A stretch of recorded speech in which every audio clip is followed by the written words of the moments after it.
Now, there's something else I appreciate about your blog over the years, and that is your taste in music. Um, because I'm very rarely I asked have a about that in an background. interview. So thank Yeah, well, I have a background, as a jazz pianist. My degree is actually in jazz piano. I've been on and off professional over the years, and so, in the conservative Catholic sphere, even people who are into good music, they tend to immediately go to classical music and sort of ignore the American. yeah, The American heritage, yeah. and so to have you be into, Thelonious Monk and Steely Dan and things like that was always very affirming to see that. Not to mention your, to get off of music, doing an analysis of, Glengarry Glen Ross and things like that. I always really appreciated. Well, I try to keep things lively. I thank you for noticing and for expressing your appreciation of that. Do you find that? I mean, do you find that there's sort of in the conservative Catholic intellectual world that there's more jazz fans than you might think? Oh, sure, I think so. Yeah, and probably a part of the reason that it's not more noticeable is just that I have a kind of advantage in being a philosopher and writing a philosophy oriented blog, which is that philosophers have a tendency to philosophize about everything. Hmm. There's the old joke. I mean, I don't know how old it is or how much of a joke it is outside philosophy, but anything you can do, I can do meta, right? So if you're a philosopher, if somebody else is doing physics, well, I can do metaphysics. If they're doing ethics, I can do Right. meta ethics.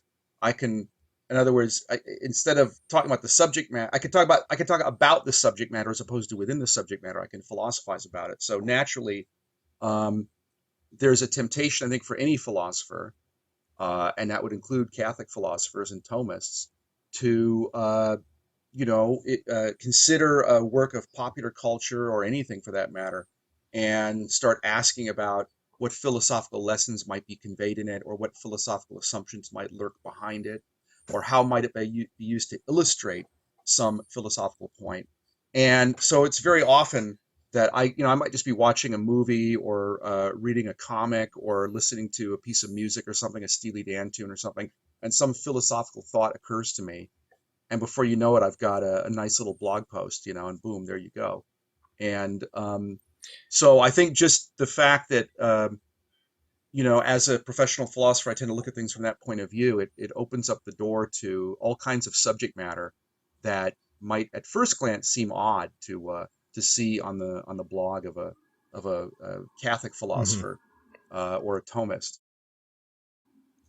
Well, it's particularly interesting to see you recommending Thelonious Monk because uh, there's jazz musicians you could pick who are um, maybe a little bit more might appeal more to people who like their music to be very sort of Yeah, Bach like. If you wanted to listen to some Bud Powell or Lenny Tristano or whatever, it might be a little bit more sort of like, oh, this is very intellectual. Not that Monk's music isn't. I'm not saying that at sure. all, but Monk's music does have a little bit more of a mystery, a little bit more of a quirkiness to it. Yeah, Sometimes a yeah. real simplicity to what he plays. So what? Let me ask, what's your case to my audience for checking out Thelonious Monk? Oh my goodness. Well, I haven't thought about this for a while. You're probably aware I wrote a blog post or two about that several years ago. Hmm. And anybody who wants to check it out can take a look at my blog and just go to the search bar and type in Thelonious Monk, and that blog post will come up.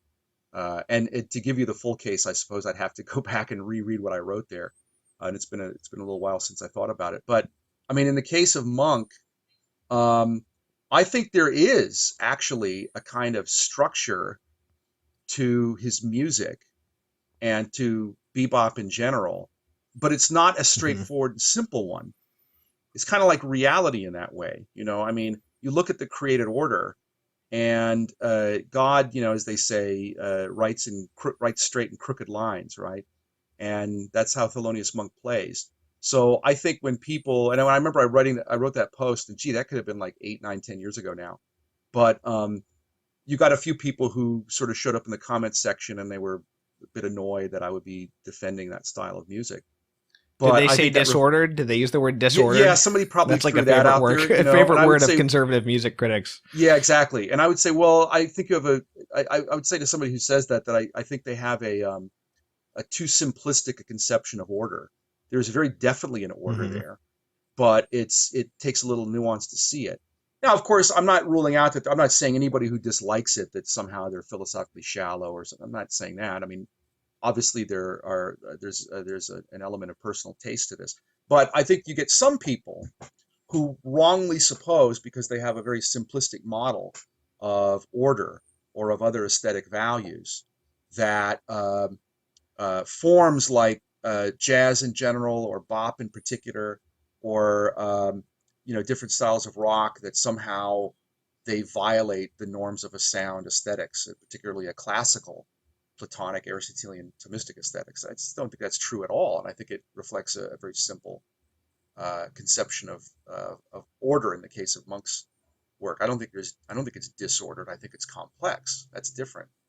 I think I had a post way back when contrasting Monk with Ornette Coleman, where you could make that case more strongly. I mean, you listen. I don't know if you're familiar with Coleman's work, but you listen to his work, and you think it's kind of hard not to laugh. Is this a joke? Now even in his work, there is a kind of structure, but it's extremely abstract, and in my opinion, it's crossed over the point where aesthetic appreciation is really possible, and it's become a kind of a work of pure abstract theory, the way a lot of modern Hmm. architecture is, the way a lot of other modern Right. art is.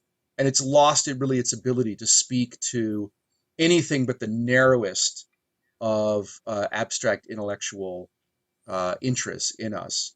And so I'm not going to, I wouldn't necessarily go so far as to say, well, it isn't genuine art, it's phony, because I think he was trying to do something too. But Right. I'm much more sympathetic in a case like that with the Philistine who says, "Oh, that's just noise." Um, but I think some people are a little too quick to play that card because they have too simplistic a conception of order and too simplistic an aesthetic theory. So would the idea be something like, in nature there is order, but it's not completely symmetrical. Like it has symmetry, but it's sort of a Mhm. general symmetry. It's not like every detail is rigidly symmetrical, and there's sort of a spontaneity within order. Yeah. It's not all the sort of idealized order of a the way that in a cathedral, the plant forms in a cathedral are more sort of geometrically Yeah. perfect than in Yeah. nature, but the natural forms are also beautiful. Well, that's true. Yes, that's absolutely part of it. And also, if you're in a cathedral and let's suppose you're first introduced to it, and before you see anything of it, somebody just they put a shroud over your face, so you can't see anything, and then they take it off, and you're face to face with a gargoyle or something, right? You might say, "What is this? This is some kind of bizarre surrealist artwork. What kind of, don't tell me Christianity is beautiful." Well, you have to see it in the larger whole, right? This is a very Augustinian Hmm. point that um, what seems arbitrary and what seems unintelligible is so only when looked at in isolation, but it's part of a larger puzzle. And I mean, in a way, the point is so straightforward. It's kind of a cliche, but there's certain kinds of order that you see only against a larger background, and you don't see them Mm. when you're just focusing on the thing itself, the way you do when you're looking at a simple circle or triangle or line or something. Other figures have a beauty not in themselves, but as part of some larger whole. And that's true, in my opinion, of many of the segments of a Thelonious Monk composition, say. It might seem disjointed when considered in isolation, but not when you see it in a larger whole.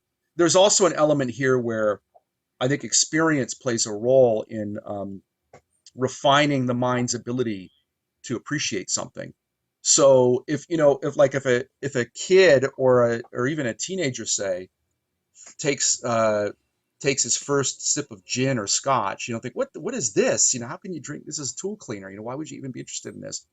And Mm. whereas someone with a more refined palate can see, the beauty in it and appreciate it, and maybe even appreciate precisely that it has a kind of sting in the taste. And I Right. remember, uh, for a long time, I've drunk almost nothing but gin martinis. Okay, that's been kind of my thing for a long time. Occasionally, I'll go for a scotch or something. But I remember when I first tried them, I thought, this is awful. How can anybody enjoy this? I don't know exactly how I got over the hump, but now it's like It's like a sort of a I almost dissonance. I almost don't understand if somebody could not enjoy it, you know. And of course, I'm tasting now what I tasted then, but from a different Right. perspective, say. And there are a lot of things Yeah. there are a lot of things in life that are like this, obviously. Yeah. Yeah. Yeah. Do you have a favorite Monk album? No, I don't. I mean, I'm probably not enough of a connoisseur to say, so I don't. You know, there are among compositions that, for some reason, uh, oh, it's slipping my mind. It's one of the most difficult things in his body of work. Um, I don't know what the title of Brilliant it is. Corners. Yes, that's it. Thank you. You're reading my mind. Yes. Yeah. That's the one album by him that I've listened to a lot. I'm not Yeah. the hugest Monk expert either, but Yeah. yeah. No, that's just wonderful. And the I don't know if you've heard the big band version of that particular tune, I haven't. No. but it's even better than the small group version of it, in my opinion.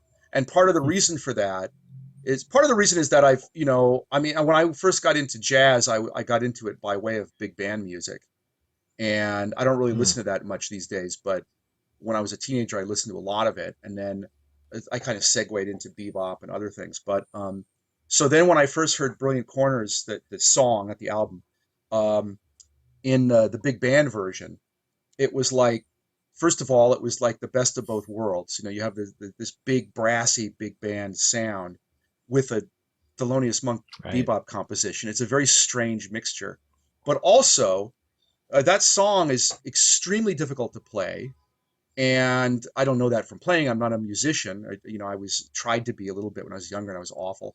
But from what I've read about the composition of it, you know, Monk's players had great difficulty playing it, and sometimes they would.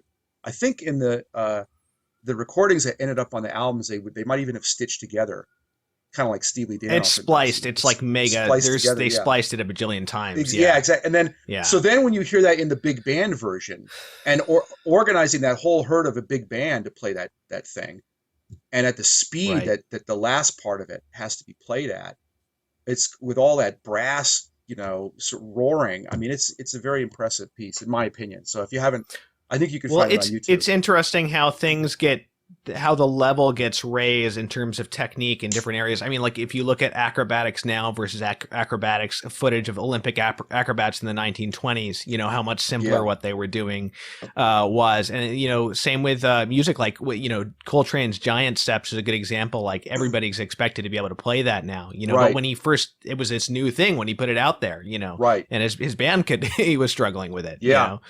Yeah, there are a lot of things that So are like that. I mean, yeah, it's this is totally out of left field, so pardon me for the digression on the digression, but my kids love to go to Six Flags Magic Mountain out here in LA, and they go there, and you've got these coasters. You've got like Revolution and Colossus, which some people around the country probably heard of. When they came out in the mid '70s, when I was a kid, those were scary things to get on. You know, you wouldn't want to. You mean this one's got a loop and so forth, and now they're like the baby rides, you know. And so, I mean, you know, from amusement park rides to to music and really the arts in general.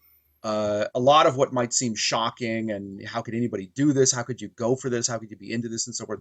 A lot of that just reflects what people are used to at a particular time in history, and what at one time is, you know, shocking and startling is, you know, is old hat. And of course, somebody might say, well, couldn't that reflect decadence, you know? Well, in some things it certainly does, but that's because we have independent yeah. reason to believe that certain things are intrinsically gravely immoral. And so obviously a lot of stuff that shows up in the movies these days, it's not just that, well, you know, we've evolved as a culture or something. No, we have just become more decadent. But that's because we're talking Right. about things that is sexual sins and so forth, which we already know independently to be inherently immoral. But that doesn't mean that everything Right. that involves a kind of transformation of tastes, from getting used to the taste of Right. scotch to getting used to a certain style of music to getting used to, you know, a bigger roller coaster, that somehow amounts to a dulling of the moral sense or something.